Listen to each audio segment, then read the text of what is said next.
Hey guys, welcome back to our channel. In this tech tutorial video, we're going to show you how you can duplicate databases and tables on Notion to use them, for example, for further projects with the content in your database. So let us dive into it and show you how to do it, guys. So head over to Notion, access the database you would like to duplicate.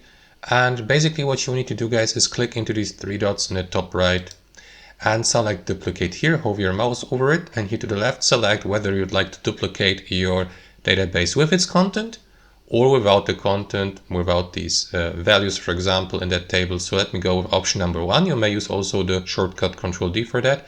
That is going to duplicate your database here. As you can see, now the content is being duplicated and there has been created an exact copy of that database. So if I switch or navigate between these, you will see that there are basically exact copies, with the difference that they're in the title of the copy or duplicate.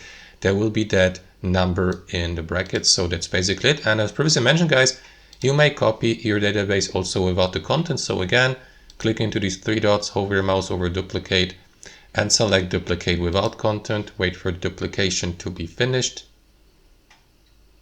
And there you go. As you can see, the database has been duplicated, but without these values in these cells. And that's how it works. Hope you enjoyed this video, got some real value from it, and we'll see you next time on our channel.